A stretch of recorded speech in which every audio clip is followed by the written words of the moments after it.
since the day we got here. क्या होगा जब अचानक से शहर के बीचों बीच एक टाइम पोर्टल खुलता है और उसमें गिरकर बहुत सारे लोग 10,000 बीसी पास्ट में पहुंच गए थे। वो समय जब पृथ्वी प्रेजेंट टाइम से जो बहुत अलग हुआ करती थी, अब वे वहां पहुंचे कैसे और क्या वे बड़े बड़े खतरों का सामना कर वापिस से प्रेजेंट टाइम में आ भी पाएंगे? चलिए जानते हैं नई टाइम ट्रेवल साई-फाई सीरीज लाब्रिया में, जिसका कंप्लीट पहला सीजन आपको इसी एक वीडियो में मिल जाएगा। अब कहानी की शुरुआत लॉस एंजलिस शहर के काम से दिन से होती है, जहाँ की ईव नाम की औरत अपने 2 बच्चों ईज और जोश के साथ अभी ट्रैफिक में फंसी हुई थी। हालांकि उनके लिए तो ये नॉर्मल था, क्योंकि इतना ट्रैफिक तो सुबह के वक्त होता ही है। मगर आज जो उनके साथ होने वाला था, उसके बाद से पूरी ही दुनिया हमेशा हमेशा के लिए बदल जाएगी। जहाँ जब तीनों कार में बातचीत कर ही रहे थे कि उनके आसपास कुछ बड़ा ही अजीब होने लगता है, और ईव देखती है कि कैसे उनके सामने की जगह से बहुत सारी गाड़ियां जमीन में नीचे गिरी जा रही हैं। उसे रियलाइज होता है कि उनके नीचे की जमीन ही टूट रही है और वहाँ एक बड़ा गड्ढा बन रहा है। सो उसे बचने के लिए बाकी सबके साथ ईवा का परिवार भी उस बन रहे बड़े गड्ढे से दूर भागने लगता है, जबकि पीछे से उस गड्ढे की चौड़ाई भी लगातार बढ़ती ही जा रही थी। और जब वे वहाँ से भाग ही रहे थे कि इसी बीच जोश एक छोटी बच्ची को बचाने के लिए रुक जाता है। इसी कारण वो अपनी माँ और बहन से पीछे रह गया था और आखिरकार वो उस गड्ढे में गिर ही जाता है। तो वहीं उसकी माँ भी गड्ढे में लटक गई थी और इजी उसे बचाने की कोशिश भी करती है, मगर उसे पकड़ नहीं पाती। और जब तक वो गड्ढा बढ़ने से रुकता, तब तक तो वो काफी चौड़ाई में फैल चुका था, जिसमें कि बहुत सारे लोग उसके अंदर गिर गए। और जो बाहर बचे भी थे वे भी डर जाते हैं कि अचानक से ये क्या हो गया, क्योंकि ऐसा कुछ उन्होंने पहली बार देखा था। और गवर्नमेंट भी इस घटना के बाद हर और इमरजेंसी डिक्लेयर कर देती है। वहीं दूसरी ओर ईव का पति गेविन अभी एक मीटिंग में था। दरअसल गेविन पहले मिलिट्री पायलट रहा था, मगर आज से पूरे 3 साल पहले उसे एक प्लेन क्रैश हो गया और उसे इसी कारण सस्पेंड कर दिया गया। गेविन उसी के बाद से मेंटल ट्रॉमा में रहने लगा है और वो अलग अलग जीवों के विजन्स भी देखता है, जो कि उसे लगता है कि उसके मन का वहम है। अब गेविन भी टीवी पर न्यूज देखता है कि शहर के बीचों बीच एक बहुत बड़ा गड्ढा बन गया है, जिसमें कि सैकड़ों लोग उसके अंदर धंस गए। सो वो भी बाकी सब की तरह अपनी फैमिली के लिए वहीं भागता है, मगर यहाँ तो उसे सिर्फ उसकी बेटी इजी ही मिलती है, जो कि अब रोते हुए अपने पिता को सब कुछ बताने लगती है कि कैसे उसकी माँ ईव और उसका भाई जोश दोनों ही उस गड्ढे में गिर गए। शायद से अब वे जिंदा भी नहीं बचे होंगे कि तभी अचानक से उस बड़े गड्ढे से बहुत सारे अजीब से पक्षी बाहर आने लगते हैं। और अजीब बात कि किसी ने कभी भी ऐसे पक्षी पहले देखे ही नहीं थे। वहीं दूसरी ओर ईव की कुछ देर बाद आंखें खुलती है और वो देखती है कि असल में तो वो बिल्कुल सेफ है, मगर अब वो दूर दूर तक फैले खाली हरे भरे मैदानों के बीच थी, जिसके के ऊपर एक ग्रीन पोर्टल खुला हुआ था। सो ईव सोचने लगती है कि वो उस गड्ढे में गिरने के बाद ये कहाँ आ गई, और वो आसपास चलकर देखने लगती है, क्योंकि उससे पहले उसका बेटा जोश भी उसी गड्ढे में गिरा था, तो उसे भी आसपास ही होना चाहिए। और अब काफी दूर चलने के बाद वो जंगलों में पहुंचकर देखती है, वहाँ उसी के जैसे एक और आदमी खड़ा था और दोनों को पास ही धुआं उड़ते हुए नजर आता है। जहाँ भागकर जाने पर वे देखते हैं कि सभी गाड़ियां और इंसान जो कि उनके साथ गड्ढे में गिरे थे वे यहीं पहुंच गए हैं। यहाँ ही फाइनली अपने बेटे जोश को देख गले से लगा लेती है, मगर अब उनके अलावा और भी सैकड़ों सर्वाइवर्स यहाँ किसी वियर्ड से जंगल के बीचों बीच मौजूद हैं। उन्हें तो सिर्फ इतना याद था कि वे किसी प्रकार के ग्रीन पोर्टल से गिरते हुए यहाँ पहुंचे, मगर वे वापस कैसे जाए ये किसी को भी नहीं पता। तो सब घबराए हुए लोगों को देख एक डॉक्टर सैम उन्हें लीड करने लगता है और सुझाव देता है कि जब तक उनके लिए मदद नहीं आती तब तक उन्हें अपने लिए खाना और पानी इकट्ठा कर लेना चाहिए, जो भी उन्हें गाड़ियों के मलबे से मिले। सभी यहाँ ऐसा ही करने लगते हैं ताकि एक साथ मिलकर कम्युनिटी में सरवाइव कर सके। लेकिन एक पुलिस ऑफिसर जिसका नाम मेरी बेथ था, वो खाने वाले प्रोटीन बार के डब्बे को छुपाने लगती है, और फिर जब जोश ने उसे पकड़ लिया था तो वो कहती है कि सबको अपना अपना सोचना चाहिए। वो किसी कम्युनिटी का हिस्सा नहीं बनना चाहती। दोनों बहस कर ही रही थी कि उन्हें अपनी ओर एक भेड़िया आता हुआ नजर आता है, जो कि उन्हें देख उनका पीछा करते हुए सर्वाइवर्स कैंप तक आ पहुंचा था। अब भेड़िए से बचने के लिए लोग आसपास की गाड़ियों में छुपकर खुद को बचाने लगते हैं। और जब वो भेड़िया ईव और जोश को खाने ही वाला था कि एक टाई नाम का आदमी जिसके पास एक गन थी, वो आखिरी वक्त पर भेड़िए को गोली मार ही देता है। हालांकि वो गोली जोश को भी लग गई थी और घायल जोश को सभी जल्दी से एक बस में ले जाते हैं। डॉक्टर सैम उसका इलाज करने लगता है और वो कहता है कि बिना दवाइयों के वो कुछ भी नहीं कर पाएगा, और उसे पक्के से याद था कि उनके साथ एक एम्बुलेंस भी उसी पोर्टल में गिरकर यहाँ आई थी। सो उन्हें जल्दी से उस एम्बुलेंस तक जाकर दवाइयाँ लानी होंगी। और तब तक डॉक्टर सैम की बेटी राइली जोश की देखभाल करने लगती है। वहीं दूसरी ओर सरकार की मेन साइंटिस्ट सोफिया प्रेस को इस इंसिडेंट के बारे में सूचना दे रही थी कि जो भी लोग उस बड़े गड्ढे वाले पोर्टल में गिरे हैं उनका बच पाना नामुमकिन है, मगर फिर भी सरकार उनकी बॉडीज को रिट्रीव करने की कोशिश कर रही है। अब गेविन जो कि ये सब सुन रहा था, उसे भी अचानक से विजन्स आने लगते हैं, जिसमें वो ईव को एक पत्थर के पास देखता है। उसके ऊपर एक हाथ का निशान बना हुआ था और वो इसके बारे में अपनी बेटी को बताता भी है कि वैसे तो उसे ऐसे जंगलों के विजन्स पहले भी आते थे, मगर अब अजीब बात की उसे अपनी ही फैमिली उन विजन्स में दिखाई दे रही है। अब इन सब के दौरान सोफिया की टीम एक ड्रोन को उस बड़े सिंखोल में भेजती है, ये जानने के लिए उसके अंदर क्या है। लेकिन जैसे ही वो ड्रोन पोर्टल में घुसा ही था कि वो सिग्नल भेजना बंद कर देता है। वहीं बाहर गेविन फिर से विजन्स देखता है कि वो ड्रोन पोर्टल के नीचे जाकर क्रैश हो गया, यानी कि उसे सिंखोल के नीचे वाले विजन्स आ रहे थे, जिसका कि उसे भी नहीं पता कि ऐसा हो क्यों रहा है। और वो जल्दी से भागकर डॉक्टर सोफिया को भी ये सब समझाने की कोशिश करता है, मगर वे उस पर ज्यादा ध्यान नहीं देते और इग्नोर कर चली जाती है। गेविन को पता था कि उन विजन्स का कुछ तो मतलब होगा। उसे ये भी याद था कि जो पत्थर उसने विजन्स में देखा था वो अपनी फैमिली के साथ पहले वहाँ पर जा चुका है, यानी कि वो कोई जगह है। सो वो जल्दी से घर जाकर अपनी फैमिली फोटोज चेक करने लगता है और उसका मानना बिल्कुल सही था, उसे उससे पत्थर की लोकेशन मिल ही जाती है। वहीं दूसरी ओर नीचे ईव, डॉक्टर सैम और टाई, जिसके की पास गन थी, वे तीनों एम्बुलेंस को ढूंढने निकल पड़ते हैं ताकि वे जोश का इलाज कर सके। हालांकि रास्ते में टाई खुद की जान लेना चाहता था क्योंकि उसे कैंसर है और वो वैसे भी मर रहा था, मगर ईवो डॉक्टर उसे ऐसा करने से रोक लेते हैं और समझाते हैं कि अच्छा होगा कि वो मरने से पहले और लोगों के काम आए। वहीं दूसरी ओर गेविन अब तक उसी पत्थर वाली लोकेशन पर पहुंच चुका था और उसके आसपास खोद कर देखने लगता है ताकि कुछ और क्लूज मिल सके। हालांकि उसकी बेटी इजी को लग रहा था कि उनके विजन्स का कोई मतलब नहीं, मगर गेविन को वहीं अपनी पत्नी ईव को अंगूठी मिल ही जाती है। वहीं अंगूठी जो कि उसकी पत्नी ईव ने गले में पहन रखी थी, यानी कि वो कभी यहीं पर गिरी थी और उसके विजन सच थे। दूसरी ओर ईव, सैम और टाई एम्बुलेंस तक पहुंच चुके थे और वे नोटिस करते हैं कि ये तो वही पहाड़ी है जो कि फेमस थी, यानी कि वे प्रेजेंट टाइम में नहीं बल्कि पास्ट में है। सो वे जल्दी से जोश के लिए दवाइयां ले ही रहे थे कि वहाँ पर एक टाइगर आ जाता है और तीनों से बचने के लिए भागने लगते हैं। जिस बीच डॉक्टर सैम एक चट्टान से नीचे गिर गया था और वो टाइगर टाई और ईव को खाने भी वाला था कि इससे पहले ही वो एक ट्रैप में फंस जाता है, यानी कि यहाँ उनके अलावा और भी इंसान हैं जिन्होंने जानवरों के लिए ये ट्रैप बनाए। दोनों जल्दी से डॉक्टर सैम को ढूंढते हैं जो कि काफी चोटिल थे और वो कहता है कि जोश की हालत बहुत खराब होगी और अगर कहीं इन्फेक्शन फैल गया तो वे उसे बचा भी नहीं पाएंगे। सो वो ईव को अकेले जोश के पास दवाइयां ले जाने को कहता है और ईव टाई को जोश के पास ही छोड़ अकेले भागकर कैंप में जाती है और जल्दी से अपने बेटे जोश को डॉक्टर सैम की बताई हुई दवाइयां और इंजेक्शंस दे देती है। दूसरी ओर गेविन टीवी पर एक डॉक्टर का इंटरव्यू देखता है जिसे कि उस सिंखहोल की नॉलेज थी और गेविन उन्हीं के पास जा अब सब कुछ बताने लगता है। वो रिक्वेस्ट भी करता है कि उसे उस अंगूठी की कार्बन डेटिंग करवानी है जो कि उसकी पत्नी की थी और उसे पत्थर के पास मिली। और अब तक तो डॉक्टर सोफिया ने भी उसे नोटिस कर लिया था कि गेविन इस मामले में कुछ ज्यादा ही छानबीन कर रहा है, तो वो उसे अकेले में मिलने बुलाती है। गेविन को बताया जाता है कि 3 साल पहले भी ऐसा ही एक और सिंखहोल डेजर्ट के बीचों बीच खुला था, मगर तब वहाँ कोई नहीं था और उसके बारे में किसी को पता नहीं चला। सो गवर्नमेंट ने इसे सीक्रेट ही रखा। इसके अलावा उस एरिया के आसपास गेविन का हेलीकॉप्टर भी क्रैश हुआ था, यानी कि उस हेलीकॉप्टर क्रैश में गेविन की कोई गलती नहीं थी, उसे बेवजह ही सस्पेंड किया गया। वहीं अब तक अंगूठी की रिपोर्ट भी आ चुकी थी और वे सब ये जान हैरान रह जाते हैं कि ये अंगूठी 10,000 साल पुरानी है, यानी कि वो जायंट सिंखहोल एक टाइम पोर्टल है और जितने भी लोग उसमें गिरे थे वे समय में 10,000 साल पहले पहुंच गए। सोफिया आगे बताती है कि उन्होंने एक स्पेशल प्लेन रेडी किया है जिसे कि वे उस पोर्टल में भेजने की कोशिश करेंगे ताकि वहां से जिंदा बचे लोगों को वापस लाया जा सके। इस मिशन के लिए इस प्लेन को गेविन का पुराना साथी लिवाई चलाएगा। वहीं दूसरी ओर पास्ट में टाई और सैम बैठे हुए थे कि उन्हें कैंप से ही एक और मेंबर लूकस साथ लेने आता है। असल में लूकस उसी पुलिस ऑफिसर मैरी बेथ का बेटा है जो कि पहले उल्टे सीधे काम करता था, मगर मैरी हमेशा अपने बेटे को बचा लेती। वहीं बाहर वेरोनिका और लिली, 2 बहनें अपने पिता को प्रॉपर बैरियल देना चाहती थी क्योंकि वे यहाँ गिरते हुए मारे गए। तो ग्रुप से एक लड़का स्कॉट वेरोनिका की मदद के लिए उनके साथ जंगल में जाने लगता है, लेकिन यहाँ तो उसके पिता की बॉडी को एक हाथ की शेप की आकृति में रखा हुआ था, यानी कि उनके अलावा यहाँ और भी कोई इंसान है। वेरोनिका वापिस आकर अपनी बहन लिली पर गुस्सा भी करती है क्योंकि वो नहीं चाहती थी कि वो उसके अलावा किसी और से बात करे।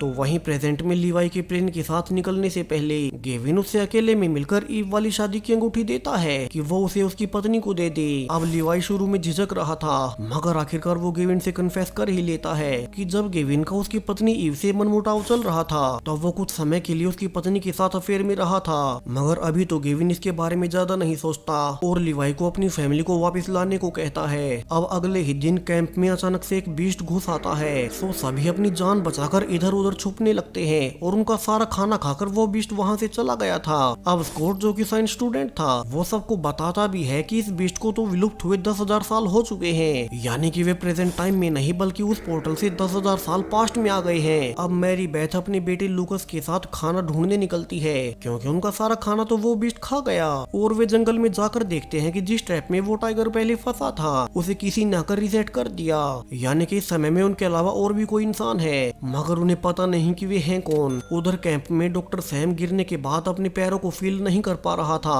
और वो कहता है कि उन्हें उसकी स्पाइन पर इंजेक्शन देना होगा वरना वो कभी चल नहीं पाएगा। सो उसकी बेटी राइली अब डरते हुए उसे इंजेक्शन देने लगती है। हालांकि वो खुद डॉक्टर नहीं थी, लेकिन जोश और स्कॉट की मदद से वो सक्सेसफुली इंजेक्शन दे ही देती है। उसने अपने पिता को बचा लिया था। वहीं ईव और टाई कैंप के लिए रैबिट्स का शिकार करने जाते हैं क्योंकि उनका खाना तो वो बीस्ट खा गया, मगर तभी यहाँ भी एक बियर उनके पीछे पड़ जाता है और उसे बचने के चक्कर में दोनों गुफा में फंस गए थे। और सरप्राइजिंगली उन्हें यहाँ भी मैरी और उसका बेटा लूकस मिल जाता है। क्योंकि ये रास्ता बंद हो गया था तो चारों गुफा की दूसरी ओर जाने लगते हैं ताकि उन्हें बाहर निकलने का रास्ता मिल सके। लेकिन और अंदर जाने पर उन्हें एक आदमी का स्केलेटन मिलता है जो कि काफी समय पहले मारा गया होगा। इससे भी अजीब बात कि उसके कपड़ों से लग रहा था कि वो भी इस समय से नहीं बल्कि उन्हीं की तरह फ्यूचर से इस समय में आकर फंस गया होगा और उसने खुद की जान ले ली। चारों यहाँ किसी तरह से गुफा से निकलते हैं और खाने वाले मशरूम्स को इकट्ठा कर शाम होते होते वापिस से कैंप में लौट आते हैं। वहीं प्रेजेंट में लिवाई अपने प्लेन के साथ पोर्टल में एंटर करता है, मगर जैसे ही उसका प्लेन पोर्टल से टच हुआ ही था कि इस बार भी उसका सिग्नल मेन बेस से टूट जाता है। मेन बेस पर सबको लगा था कि लिवाई भी मारा गया होगा, मगर लिवाई तो किसी तरह से पैराशूट से जंप कर पास्ट में आ गया और वो अभी भी सेफ है। जब वो पोर्टल में एंटर किया ही था कि कैंप के लोगों ने भी ऊपर नोटिस किया कि उनके ऊपर वाला ग्रीन पोर्टल खुल रहा है और उसमें से एक प्लेन नीचे आकर क्रैश हुआ है। सो कैंप के लोग एक टीम बनाकर उस प्लेन को ढूंढने जाते हैं, जहाँ रास्ते में उन्हें लिवाई भी मिल जाता है और वे साथ मिलकर उसके प्लेन की ओर जाने लगते हैं क्योंकि उसी प्लेन की मदद से वे फ्लाई करके उस पोर्टल से फिर से फ्यूचर में जा सकेंगे।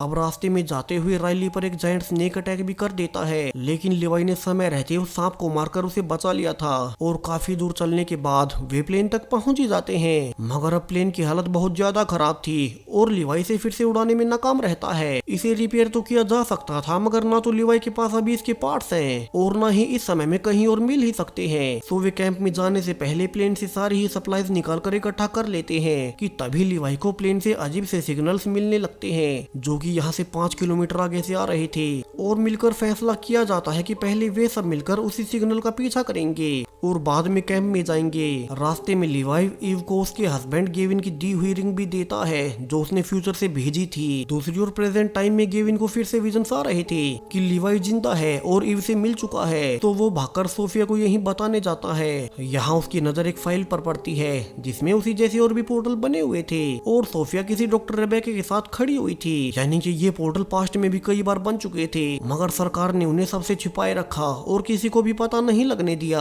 अब तक ये भी खबर आने लगी थी कि सरकार ने लिवाई का प्लेन क्रैश होने के बाद और रेस्क्यू मिशन कैंसिल कर दिए हैं। सो गेविन अब गुस्से में वो फाइल चुरा कर निकल जाता है और इजी के साथ उसी डॉक्टर रेबेका के घर जाकर देखता है कि यहाँ तो सोफिया भी मौजूद है और उसे पता चलता है कि उनके पास एक और वैसा ही प्लेन था जो कि उन्होंने पोर्टल में भेजने के लिए रेडी किया था। डॉक्टर रेबेका यहाँ गेविन को सारी सच्चाई रिवील कर देती है कि असल में ये टाइम पोर्टल्स कई बार खुल चुके हैं और आखिरी बार जब उन्हें वो पोर्टल मिला था तब उन्होंने वैज्ञानिकों की एक टीम को उसमें भेजा भी था, मगर उनके वापस आने से पहले ही वो पोर्टल बंद हो गया और उनकी पूरी ही टीम पास्ट में फंसी रह गई। उस टीम में सोफिया की फियोंसे डायना भी थी, इसलिए ही उन्होंने सीक्रेटली एक ऐसा प्लेन बनाया जो कि उन पोर्टल्स के अंदर जाने में सक्षम हो। अब गेविन कहता है कि फिर वो खुद इस प्लेन से उस पोर्टल में जाएगा और डॉक्टर रेबेका उसके साथ चलने के लिए तैयार हो जाती है। वो इन टाइम पोर्टल्स के बारे में और रिसर्च करना चाहती थी, जबकि पास्ट वाले कैंप में वेरोनिका और लिली में लड़ाई होती है क्योंकि लिली उसकी बात नहीं मान रही थी और वो रूठकर जंगल की ओर भागती है। मगर यहाँ तो उन्हें एक मरा हुआ आदमी मिलता है जो कि उन्हीं के कैंप का था। वे जल्दी से चिल्लाकर सभी को इकट्ठा करती है, जहाँ सब देखते भी हैं कि सरप्राइजिंगली ये आदमी बिजली का झटका लगने से मारा गया, जबकि उनके पास तो बिजली थी ही नहीं। लिली बताती है कि उसने एक बूढ़े आदमी को उन्हें देखते हुए देखा था जिसकी पीठ पर हाथ का एक निशान बना हुआ था। हालांकि लिली की बड़ी बहन वेरोनिका उसे आगे कुछ बताने नहीं देती और खींचकर अपने साथ ले जाती है, जबकि पीछे से वही आदमी जिसके बारे में लिली सब सबको बता रही थी। साइलस उन्हें छुप कर देख रहा था। दूसरी ओर लिवाई के साथ बाकी का ग्रुप उन्हें सिग्नल्स का पीछा करते हुए गांव ढूंढ निकालते हैं, यानी कि इस समय में और भी इंसान रहते हैं। अब इस गांव में घुसते ही एक टेम्पल बना हुआ था जिस पर भी वही हाथ का निशान था। वहीं उसके अंदर उन्हें एक बॉडी ऐसे ही निशानों के अंदर रखी हुई मिलती है। यहाँ लिवाई बाकी सबको रिवील करता है कि उसके आने से पहले सोफिया ने उसे भी ये मिशन दिया था कि वो उनकी पहले वाले वैज्ञानिकों की टीम को भी समय में ढूंढ ले, जो कि 3 साल पहले रिसर्च के लिए एक पोर्टल से यहाँ आए थे। और अब फोटो से मैच करने पर ये बॉडी उसी की टीम के एक वैज्ञानिक की थी। और लिवाई उस वैज्ञानिक का वाईफाई टोकी अपने साथ ले बाकी सब के साथ वहां से निकलने लगता है, क्योंकि यहाँ खतरा हो सकता था। जबकि दूसरी ओर एक झोपड़ी में लूकस और स्कॉट पर एक आदमी आकर हमला कर देता है। उसने लूकस को बेहोश कर दिया था और स्कॉट को कैद कर लिया था। वहीं अजीब बात की वो अच्छी खासी इंग्लिश बोल रहा था, यानी कि वो भी फ्यूचर से इस समय में आया होगा। दूसरी ओर जोश और राइली ने गांव से बाहर निकलने का रास्ता ढूंढ तो निकाला था, मगर उनके बाहर निकलते ही दरवाजा बंद हो जाता है। अब तक सामने से गाँव वाले भी आ रहे थे, सो वे दोनों को देख उन पर एरोस चलाने लगते हैं और जोश और राइली वहाँ से बचकर भागने लगते हैं। जबकि अंदर लिवाई और ईव भागकर एक घर में छुपने जाते हैं जिसमें कि कई सारे बच्चे बैठे हुए थे। इनमें से एक बच्चा इजिया दोनों को कहता भी है कि उसके दादा साइलस ने उन्हें समझा रखा है कि जो भी लोग आसमान से यहाँ आए हैं वे बहुत खतरनाक है और वे उनके पास न जाएं। ईव उसे भरोसा दिलाती है कि वे ऐसे नहीं है और छोटा इजिया उन्हें गाँव से निकलने का रास्ता बता देता है। जबकि अब तक स्कॉट और लूकस, जिन्हें मंदिर में ही बांधा गया था, वे एक लाइटर की मदद से रस्सियों को जला खुद को छुड़ा ही लेते हैं। जबकि बाहर से जोश और राइली गाँव वालों से छुपते हुए उन्हें एक जगह पर फोन चलाकर डिस्ट्रैक्ट करते हैं और फिर गांव में आकर सब इकट्ठा होकर एक साथ निकलने लगते हैं। हालांकि साइलस और बाकी गांव वाले उन्हें अब भी मार सकते थे, मगर उनकी लीडर पारा उन्हें जाने देने को कहती है और सभी वहां से निकल वापिस से कैंप में आ ही जाते हैं। वे सबको बताते हैं कि उनके अलावा और भी लोग हैं जो कि पास के ही गाँव में रहते हैं। वे लोग शायद से इसी समय के होंगे, मगर वे नहीं चाहते कि हम उनसे मिले। वहीं रात को टाई लिली से अकेले में पूछने लगता है कि वेरोनिका उसे डांटती क्यों रहती है और लिली उसे सच्चाई बता ही देती है कि वेरोनिका उसकी असली बहन नहीं, बल्कि उसे तो वेरोनिका और उसके पिता ने 1 साल पहले किडनैप किया था। अब पीछे से वेरोनिका ये जान कि उसकी सच्चाई लिली ने बता दी थी, अब वो कैंप को छोड़कर भाग जाती है। वहीं प्रेजेंट में डॉक्टर रेबेका गेविन और इजी को उसी जगह पर लेकर जाती है जहां वे खोद कर देख रहे थे। दरअसल ये सेम वही जगह है जहां की 10,000 साल पहले के सर्वाइवर्स कैंप लगा हुआ था और वे प्रेजेंट में उसे खोद कर पता कर पाएंगे कि पास्ट में कैंप के साथ क्या क्या हुआ होगा। यहाँ उन्हें एक पुराना ईव का लिखा हुआ लेटर भी मिल जाता है जिसे कि ईव अभी पास्ट में लिख ही रही थी कि उसे गेविन से माफी मांगनी है, जो उसने कभी भी उसके विजन्स का भरोसा नहीं किया। इतना ही नहीं, वो पोर्टल धीरे धीरे छोटा होता जा रहा है, सो उन्हें रेस्क्यू भेजने में जल्दी करनी होगी, वरना वे हमेशा हमेशा के लिए इसी समय में फंस कर रह जाएंगे। जबकि पास्ट में लिवाई सोफिया की फियोंसे डायना को रेडियो पर कांटेक्ट करने लगता है, जो कि 3 साल पहले यहाँ ए साइंटिस्ट टीम का हिस्सा थी और तब से इसी समय में फंसी हुई है। यहाँ लिवाई की अच्छी किस्मत कि उसका डायना से कांटेक्ट हो ही जाता है। डायना उसे बताती है कि उसका भी प्लेन डैमेज है, इसलिए तो वो वापस नहीं जा पाई। सो लिवाई को आइडिया आता है कि वे उसके प्लेन के पार्ट से लिवाई वाले प्लेन को रिपेयर कर लेंगे और फिर एक साथ यहाँ से निकल जाएंगे। सो सुबह होते ही लिवाई और ग्रुप के कुछ और लोग एक गाड़ी लेकर डायना की लोकेशन पर जाने लगते हैं और काफी लंबी ड्राइविंग के बाद उन्हें डायना मिल भी गई थी, जो कि अब उन्हें सब कुछ बताने लगती है कि वो अपनी वैज्ञानिकों की टीम के साथ 3 साल पहले इसी समय में आकर फंस गई थी। वे यहाँ डायना के प्लेन को चेक भी करते हैं और उनकी अच्छी किस्मत कि यहाँ वे सारे पार्ट्स थे जिनसे कि लिवाई अपना प्लेन रिपेयर कर पाएगा। वहीं दूसरी ओर प्रेजेंट टाइम में केविन और डॉक्टर रेबेका को कैंप साइट से एक प्लेन के अवशेष मिले थे और वे ये देख हैरान रह जाते हैं कि ये लिवाई का प्लेन था। उसमें काफी सारी बॉडीज भी थी, यानी कि लिवाई का प्लेन फेल हो जाएगा और जब वे प्लेन से पोर्टल में वापस आने की कोशिश करेंगे तब क्रैश होने से प्लेन में सवार सभी ही लोग मारे जाएंगे। ये देखते ही गेविन रेबेका के प्लेन की ओर भागता है ताकि वो पास्ट में जाकर उन्हें वार्निंग दे सके, मगर बाकी लोग उसे रोक लेते हैं। गेविन यहाँ सोफिया और रेबेका से मिन्नतें करता है कि उन्हें कैसे भी करके जल्द से जल्द पास्ट में मैसेज भिजवाना होगा कि वे प्लेन से निकलने की कोशिश न करे, वरना सब के सब मारे जाएंगे।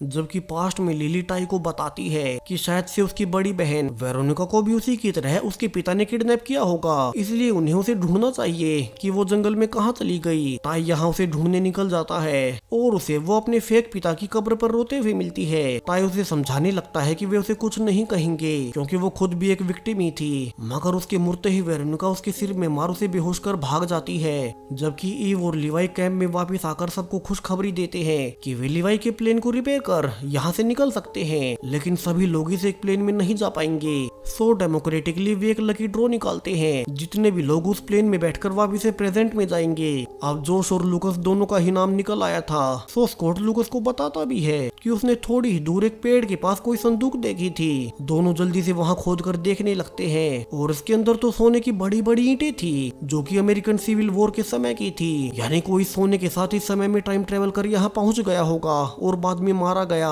अब लुकस खुश था कि वो इसे अपने साथ प्रेजेंट में ले जाएगा और अमीर हो जाएगा कि तभी उन्हें ऊपर से पोर्टल से कुछ नीचे आता हुआ दिखाई देता है। पूरा ही ग्रुप जल्दी से उसका पीछा कर देखने लगता है कि ये तो एक मिलिट्री ड्रोन था, जिसमें गेविन ने उन्हें फ्यूचर से मैसेज भेजा था कि वे प्लेन से प्रेजेंट में आने की कोशिश न करे, वरना प्लेन क्रैश होने में सभी मारे जाएंगे। उन सभी के स्केलेटन्स उन्हें फ्यूचर में मिले हैं और प्रेजेंट में वे दूसरा प्लेन बना रहे हैं और वो खुद आकर उन्हें रेस्क्यू कर लेगा। अब ईव और मैरी तो मान जाती है, मगर बाकी सब यहाँ से निकलना चाहते थे और अब तो लिवाई और डायना भी प्लेन को स्टार्ट कर जाने लगते हैं कि ईव और मैरी बैथअप गन पॉइंट पर उन्हें ऐसा करने से रोकने लगते हैं ताकि उनके बच्चे इस प्लेन में ना जाएं। और इसी बीच डायना गलती से प्लेन के फ्यूल टैंक को ही गोली मार देती है और मैरी ने सेल्फ डिफेंस में डायना को गोली मार दी थी। यहाँ सभी उसे बचाने की कोशिश भी करते हैं, मगर डायना बच नहीं पाती और मारी जाती है। जबकि प्रेजेंट में गेविन और रेबेका प्लेन लेकर उसी सिंकहोल में जाने की कोशिश करने लगते हैं कि गवर्नमेंट एजेंट उन्हें वार्निंग देने लगता है कि अगर वे बिना इजाजत के पोर्टल के पास भी गए तो वे उन्हें मिसाइल से उड़ा देंगे। अब डॉक्टर रेबेका इस मिस्ट्री को कैसे भी सोल्व करना चाहती थी, सो वो अकेली प्लेन से पोर्टल में कूद जाती है। जबकि इजी के फोन करने पर कि गेविन को अपनी जान खतरे में नहीं डालनी चाहिए, वो प्लेन को वापस घुमा ही लेता है। वहीं पास्ट में सर्वाइवर्स कैंप से देख रहे थे कि वो ग्रीन पोर्टल आखिरकार बंद हो ही गया, यानी कि उनकी फ्यूचर में जाने की उम्मीद जाती रही। और गुस्से में सुबह सभी इकट्ठा होकर मैरी को ग्रुप से निकलने को कहते हैं, क्योंकि उसी ने डायना को गोली मारी थी। वोट करने के बाद ईव और मैरी को ग्रुप से निकलने का ऑर्डर दिया जाता है, क्योंकि वे ही गन पॉइंट पर सबको रोक रही थी। यहाँ ईव तो ये देख और ज्यादा दुखी होती है कि उसी का बेटा जोश भी उसे बाहर निकलवाने के लिए वोट दे रहा था। दूसरी ओर टाई की आंख खुलती है कि उस गांव की लीडर पारा उसे मारने आ रही है, मगर वो तो एक सांप को मार उसे बचाने आई थी। वो टाई के गांव को संभालने के लिए उसे गुफा में ले जाकर बताने लगती है कि कैसे वे बुरे लोग नहीं हैं, बस अपने गांव को आसमान से आए हुए लोगों से बचाना चाहते हैं, क्योंकि अचानक से हर कुछ समय में आसमान से लोग आते रहते हैं, वे भी हथियारों के साथ। वहीं अब तक बाहर से बर्फीला तूफान भी आने वाला था, सो उन्हें कुछ समय के लिए यहीं गुफा में छुप कर रहना होगा। जबकि प्रेजेंट में गेविन को वार्निंग दी जाती है कि आगे से उनके कहे बिना कुछ भी करने की वो कोशिश ना करे। और वहां से निकलकर गेविन सोफिया के पास जाकर सब कुछ बताने लगता है कि असल में जब वो छोटा था तब उसे एक फैमिली ने अडॉप्ट कर लिया था, उसके पहले का उसे कुछ भी याद नहीं। सो अगर वे उसकी रियल ब्लड फैमिली को ढूंढ ले तो पता कर सकते हैं कि उसे वे पास्ट के विजन्स क्यों आ रहे हैं। दोनों रिसर्च कर पता करते हैं कि बचपन में गेविन को किस चर्च ने पाला था। दोनों एड्रेस निकालकर वहीं पहुंचते हैं और नन्हे गेविन को पहचान भी लिया था। वो बताती है कि उन्हें तो छोटा गेविन एक सड़क किनारे खड़ा हुआ मिला था। वो साल 1988 का समय था, तब गेविन अकेला नहीं था बल्कि उसके साथ एक 12 साल की लड़की भी थी। और चूंकि चर्च को उन दोनों की ही फैमिली का पता नहीं था तो उन्हें अलग अलग फैमिलीज को अडॉप्ट करने के लिए सौंप दिया गया, यानी कि गेविन के पास्ट से कुछ ऐसा जुड़ा है जो कि उसे अब तक नहीं पता। सोफिया यहाँ अपनी पहुँच से पता भी करती है कि वो लड़की अब कहाँ है और दोनों उसका एड्रेस निकाल उसके घर पहुँच जाते हैं। हालांकि अब वो इस घर में नहीं रहती थी, मगर यहाँ उसका बनाया हुआ स्टैचू रखा हुआ था और ये तो वही पत्थर था जिसका विजन गेविन को अक्सर आता है। उस पर हाथ का निशान भी बना हुआ था, यानी कि गेविन की तरह उस लड़की को भी विजन आते होंगे। दूसरी ओर पास्ट में सर्वाइवर्स देखते हैं कि वहाँ भी बर्फीला तूफान आ रहा है। सो मेरी और रीव अपने बच्चों को गुड बाय बोल कैंप से जाने लगती है कि तभी एक टावर लूकस के शेल्टर पर गिरने वाला था।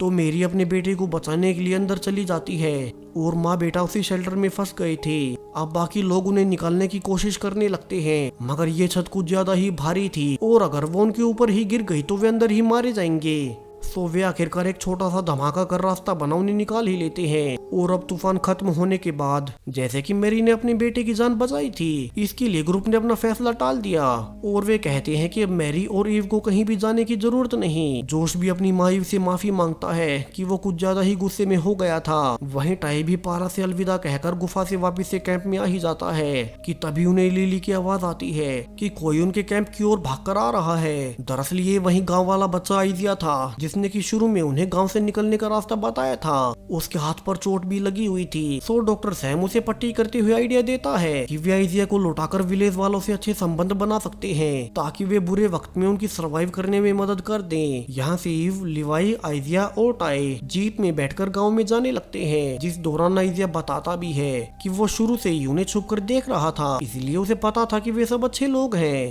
आगे जाकर जीप को गांव वालों ने घेर लिया था और गांव में आकर टाई पारा से कैंप वालों की ओर से मदद मांगता है कि उन्हें बस खेती करना और शेल्टर बनाना ये गांव वाले सिखा दे, जिसके लिए पारा मान भी गई थी, क्योंकि अगर कैंप वाले भूखे मरे तो वे आखिरकार उन्हीं पर अटैक करेंगे। अब अगले दिन से कैंप वाले सर्वाइवर्स की क्लास शुरू हो जाती है। पारा उन्हें फार्मिंग करते हुए अपना इतिहास भी बता रही थी कि कैसे 60 साल पहले सबसे पहली बार वो आसमान में पोर्टल खुला था, तब से कई बार आसमान से लोग यहाँ आ चुके हैं और वे आमतौर पर काफी खतरनाक और वायलेंट होते हैं। उनके पास हथियार भी होते हैं और उनके गांव में इस वक्त कई सारे लोग ऐसे हैं जो कि फ्यूचर के किसी न किसी समय से आए हुए हैं, इसलिए उनकी भाषा आपस में मर्ज हो गई और उन्हें इंग्लिश भाषा आसानी से समझ में आ जाती है। वहीं कैंप में वेरोनिका छोटी लिली को अपने साथ लेने आई थी, जो कि अब तक पास की ही एक गुफा में छिप कर रह रही है कि तभी मैरी बेथ और डॉक्टर सैम उसे पकड़ लेते हैं। मगर वेरोनिका की तबीयत खराब होने के बाद उन्हें उसे खोलना ही पड़ता है और डॉक्टर सैम उसे जल्दी से ट्रीट करने लगता है। जबकि विलेज में लिवाई पूछता है कि यहाँ उन्हें लोगों की बॉडीज कैसे मिल रही हैं जो कि करंट लगने से मारे गए। बूढ़ा साइलस और पारा उन्हें बताते हैं कि पता नहीं कैसे मगर ऐसे बहुत सी बॉडीज उन्हें मिली थी, इसलिए वे ही उन बॉडीज को हाथ वाले निशानों के बीच रखते हैं, क्योंकि ये उनकी गांव की मान्यता है। कि तभी उन्हें पता चलता है कि छोटे आइजिया को किसी ने उठा लिया है और पूरा ही ग्रुप यहाँ से अलग अलग होकर जल्दी से आइजिया को ढूंढने लगता है। यहाँ साइलस ने उसे ढूंढ भी लिया था और आइजिया को पकड़ने वाली कोई और नहीं बल्कि डॉक्टर रेबेका ही थी, जो कि कहे जा रही थी कि आइजिया को यहाँ से निकलकर अपनी डेस्टिनी पूरी करनी है। ये वही डॉक्टर रेबेका है जो कि कुछ टाइम पहले गेविन के साथ पास्ट में आने के लिए निकली थी और वो पोर्टल बंद होने से पहले प्लेन से कूदकर इस समय में आ ही गई। मगर अब वो छोटी आइजिया को पकड़ क्यों रही है, उसे ऐसी कौन सी डेस्टिनी पूरी करनी है, ये बहुत बड़ा ट्विस्ट है जो कि हमें आगे पता चलेगा। आगे बूढ़ा साइलस गुस्से में चाकू निकालकर कहता भी है कि वो कुछ भी करके ऐसा होने नहीं देगा, यानी कि उसे भी कुछ ऐसा पहले से पता था। और अब वो रेबेका को चाकू मार आइजिया को अपने साथ ले जाता है। हालांकि बाकी लोगों ने घायल रेबेका को देख लिया था और वे उसे अपने साथ गांव में उठा ले आते हैं। लिवाई ने पहचान भी लिया था कि रेबेका पिछली वाली टीम फोटो में थी और होश आने पर रेबेका ईव को अकेले में मिलने बुलाती है, जबकि बूढ़ा साइलस आइजिया को लेकर भाग आया था, मानो वो उसे बाकी सबसे बचा रहा हो। लेकिन छोटा आइजिया उससे डरकर उसे अकेला छोड़ वापिस से गुफा में आने लगता है। दूसरी ओर प्रेजेंट टाइम में गेविन और सोफिया ने मिलकर उस लड़की का नया एड्रेस ढूंढ ही लिया था। यहाँ पहुंचकर वे देखते हैं कि यहाँ भी एक छोटा सा सिंकहोल खुला हुआ है और गेविन को फिर से विजन्स आने लगते हैं, जबकि पास्ट में डॉक्टर रेबेका ईव को अकेले में बुलाकर सच्चाई बता देती है। और यहाँ से कहानी का सबसे बड़ा ट्विस्ट आता है। दरअसल छोटा आइजिया जो कि इस गाँव का बच्चा है वो कोई और नहीं बल्कि गेविन ही है। जी हाँ, वही गेविन जो कि प्रेजेंट टाइम में ईव का पति था। उससे शादी के बाद उनके 2 बच्चे पैदा हुए। वो असल में इसी समय यानी कि 10,000 BC का आइजिया है, जो कि इसी समय में कुछ दिन बाद एक पोर्टल में एंटर कर गलती से साल 1988 में चला जाएगा और फिर चर्च उसे एक फैमिली को अडॉप्ट करा देगा। इसलिए ही बूढ़ा साइलस आइजिया को लेकर भाग रहा था, क्योंकि उसे पता था कि उसका पोता फ्यूचर में जाने वाला है और वो उसे जाने नहीं देना चाहता। वहीं अगर आइजिया फ्यूचर में नहीं गया जैसा कि साइलस चाहता है, तो न ही कभी ईव से उसकी शादी ही होगी और न ही उनके बच्चे पैदा होंगे, ईव की पूरी फैमिली ही रियलिटी से हट जाएगी। डॉक्टर रेबेका आगे कहती है कि ईव को अपनी फैमिली बचाने के लिए आइजिया को जल्दी से एक टाइम पोर्टल के पास जाना है, जो कि यहाँ से काफी दूर है। जबकि प्रेजेंट में गेविन को भी सब कुछ याद आ गया था कि असल में वो 10,000 BC पास्ट से ही है, जो कि फ्यूचर में आया था, इसलिए ही उसे कुछ भी याद नहीं रहा। और जो विजन्स उसे आए थे वे सब विजन्स नहीं बल्कि उसका पास्ट था, वो पास्ट जो उसने बचपन में जिया और उसे अब तक लग रहा था कि वे सब विजन्स हैं। वहीं पास्ट में रेबेका सभी को इकट्ठा कर वार्निंग देती है कि वो पोर्टल जो कि साल 1988 से कनेक्टेड होगा उसमें उन्हें आइजिया को जल्द से जल्द भेजना होगा, वरना वो कल तक बंद हो जाएगा। पूरा ही ग्रुप यहाँ से अलग अलग टीमें बनाकर आइजिया को ढूंढने लगती है और जोश ने आखिरकार आइजिया को ढूंढ ही लिया था, जिस पर कि एक टाइगर अटैक भी करने वाला था। जोश जल्दी से स्पीड बढ़ाकर उस टाइगर को उड़ा देता है। जहाँ तक लिवाई और ईव भी वहाँ आ चुके थे और वे नोटिस करते हैं कि आइजिया के हाथ पर अभी वैसी ही चोट लगी है जैसा कि फ्यूचर में गेविन के हाथ पर निशान था, यानी कि ये गेविन ही है, ईव का होने वाला पति और जोश का पिता। सो वे आइजिया के साथ उसे पोर्टल के पास ले जाने लगते हैं जहाँ की रेबेका ने उन्हें लोकेशन बताई थी, जबकि पीछे से बूढ़ा साइलस उनका पीछा करने लगता है क्योंकि वो नहीं चाहता था कि उसका पोता उसे छोड़कर जाए। वहीं प्रेजेंट में वो लड़की अपने घर आती है, उसका नाम ईला था और वहीं थी जो कि आइजिया के साथ चर्च को सड़क पर साल 1988 में मिली थी। वो कहती है कि उसे भी अडॉप्शन से पहले का कुछ याद नहीं और उसे भी विजन्स आते रहते हैं, मगर वो श्योर नहीं थी कि वो उसका पास्ट था। जबकि पास्ट में रेबेका की हेल्थ में सुधार आने पर वो कैंप में आ जाती है, तो दूसरी ओर ईव, डॉक्टर सैम, जोश और छोटा आइजिया चारों ही चलते हुए नोटिस कर रहे थे कि बूढ़ा साइलस अपने गाँव के लोगों के साथ उन्हें रोकने आ रहा है। सो वे जल्दी से आगे बढ़ने लगते हैं, लेकिन आगे जाकर वे फंस चुके थे क्योंकि यहाँ एक सिंगल रस्सी वाला ब्रिज उन्हें पार करना था। अब ईव और आइजिया पहले उसे क्रॉस करने लगते हैं कि अब तक साइलस के आदमी आ जाते हैं और लिवाई ब्रिज को ही काट देता है ताकि ईव आइजिया को पोर्टल में भेज सके। जबकि साइलस उसे धमकी भी देता है कि अगर ईव ने उसे आइजिया को नहीं लौटाया तो वे लिवाई और जोश दोनों को जान से मार देगा और वो पहाड़ी के अंत पर उसे सौदे के लिए मिले। जबकि प्रेजेंट टाइम में एला को भी गेविन के याद दिलाने के बाद पता चल ही जाता है वो थी कौन, और यहाँ से रिवील होता है कि एला कोई और नहीं बल्कि लिली ही थी। जी हाँ, वही लिली जो कि वेरोनिका के साथ पहले 2024 से 10,000 बीसी पास्ट में गई और फिर वहाँ से 1988 में पहुँच गई। वहाँ पास्ट याद न होने से उसने एक नई लाइफ शुरू की, यानी कि साल 2024 में एक समय एक साथ दो लिली एक ही समय में थी, बस उन्हें इसके बारे में पता नहीं था। जबकि पास्ट में डॉक्टर रेबेका ने यही सब कैंप वालों को बता दिया था कि एक छोटा सा पोर्टल एक दिन के लिए यहाँ से काफी दूर खुल रहा है जो कि साल 1988 से कनेक्टेड होगा। सो सर्वाइवर्स फैसला कर सकते हैं कि उन्हें वहाँ जाना है या नहीं, क्योंकि वे अपने प्रेजेंट टाइम यानी कि 2024 में नहीं बल्कि 1988 में पहुँचेंगे। रेबेका लिली के पास जाकर उसे भी वहाँ जाने को कहती है क्योंकि उसे पता था कि उसकी भी डेस्टिनी 1988 में ही है, जिसे कि सुन वेरोनिका भी उसके साथ जाने लगती है। मगर उसकी बुरी किस्मत कि उसका पैर एक बियर ट्रेन में फंस जाता है। लिली उसे छुड़ाने की कोशिश भी करती है मगर वो बच्ची ही थी, सो वो मदद लाने का कहकर अकेले ही आगे निकल जाती है। वही प्रेजेंट में इला अपने बचपन का सामान सबको दिखाती है जो कि तब उसके पास से मिला था, जो कि उसे जाने से पहले डॉक्टर रेबेका ने दिया था। इस लेटर में वही मैप था जिसमें सारे ही पोर्टल्स की लिस्ट है कि वे कब कब और कहां कहां खुलेंगे। इसमें एक तारीख अगले ही दिन की थी जो कि सिएटल शहर में कुछ ही देर के लिए खुलेगा, मगर उसे बहुत बड़ा भूकंप आ सकता है और हजारों लोग मारे जाएंगे। सो उन्हें अभी ही सरकार को अलर्ट कर वो जगह खाली करवानी होगी। वहीं पास्ट में ईव और आइजिया को पारा और टाई भी मिलते हैं जो कि उसकी मदद करने आई थी, मगर ईव को उन पर भरोसा नहीं था। सो वो छोटी आइजिया को ये कहकर कि वो पोर्टल दिखते ही उसमें चला जाए। अब वो अकेले ही लिवाई और जोश को साइलस से छुड़ाने लगती है और कुछ देर बाद साइलस के आदमियों ने उसे पकड़ लिया था।